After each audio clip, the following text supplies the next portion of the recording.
The First Baptist Church project is absolutely fascinating from a lot of different angles. Just the history of the church itself, which is it was a church that was founded by enslaved and free blacks. That the church traces its history to 1776. They were meeting in secret on outlying plantations, and then at some point, and this is a question that hopefully we can answer with the excavation, at some point this church actually comes into Williamsburg and is on a piece of land and has its own dedicated building. They're no longer in secret. They are in open, they're in town with their own building. So by 1818, they are worshiping in what is referred to as the Baptist Meeting House in town. What that building looks like is one of the questions that we're trying to figure out. What is that building? What is the meeting house? And one of the kind of wild twists of history, no pun intended, or maybe pun intended, is that building was destroyed by a tornado in 1834, and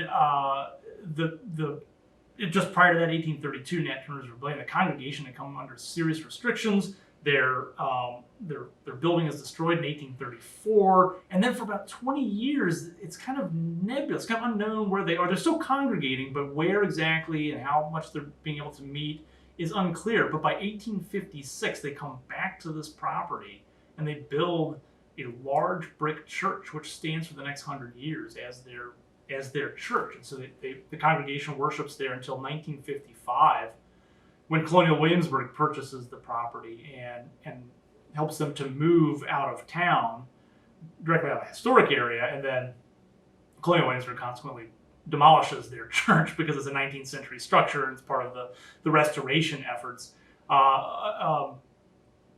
Excavations followed that in 57 with trenching, and they found that there was an early building, possibly this early meeting house, but it was never real. That project was never really fully fleshed out, and they just filled everything back in, and then put a parking lot on top of it. And you got to understand, 1957, this wasn't really the story of a black church in Colonial Williamsburg. Wasn't really part of the narrative, and so now we're picking up this narrative, and we're doing it with the congregation. We're doing it with the community. It's not just us going to see what's there. It's being done with the guidance of the church, which we have to do it that way.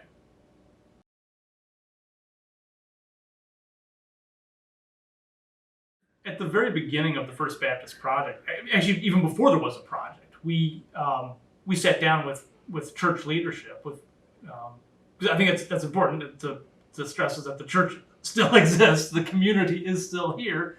And we sat down with the church leadership and asked, what's the best way for us to commemorate this site?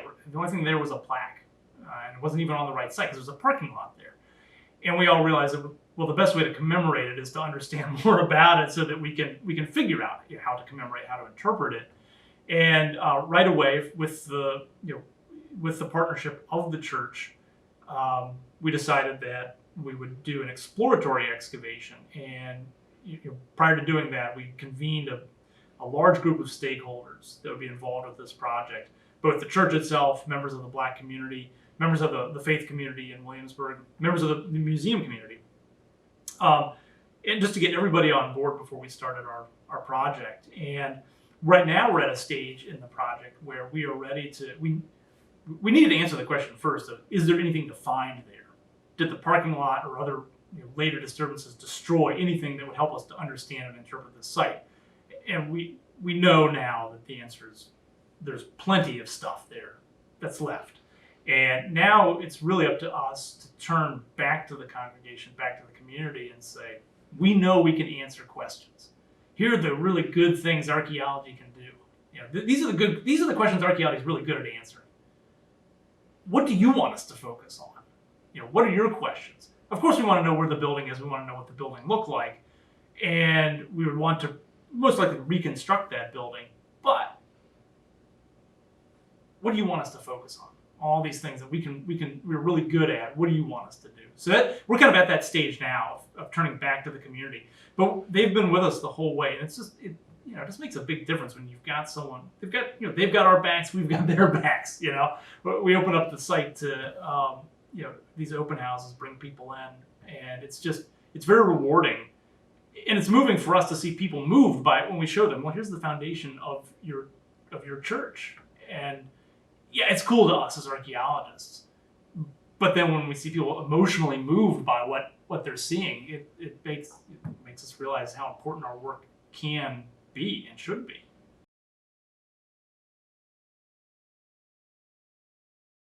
Yeah, so far the excavations have uncovered the foundation of what we call the 1856 church. This is the brick church that stood for 100 years.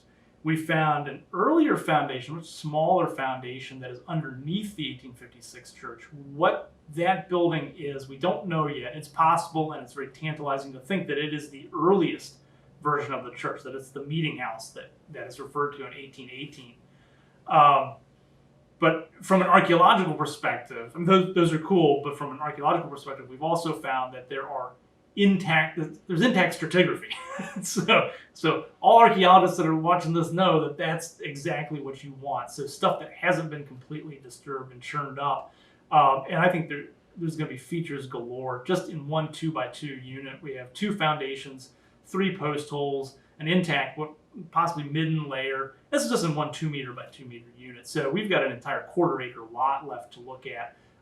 So we're really encouraged that there's going to be the archaeological resources are going to be there to answer both the basic questions as well as much more sophisticated questions about what was it like for the congregation to be meeting on this site. Answer the questions that the congregation wants us to answer.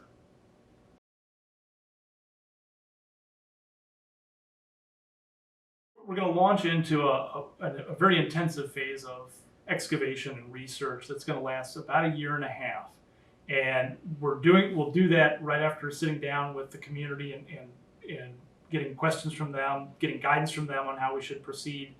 And then we'll spend the next 1.5 years trying to answer these questions.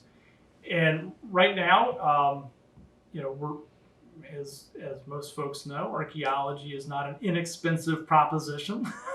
So we're actively fundraising for this project. But the good news is that the community has just stepped up. Within 2 months, we've had multiple, and I'll brag a little bit. We've had multiple 6-figure gifts already come into this. So 6, not 7. We don't have any 7 gifts. We'll take one of those though.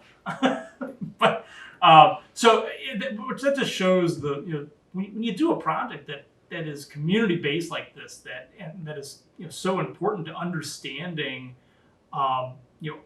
our history both nationally and locally, people get behind it.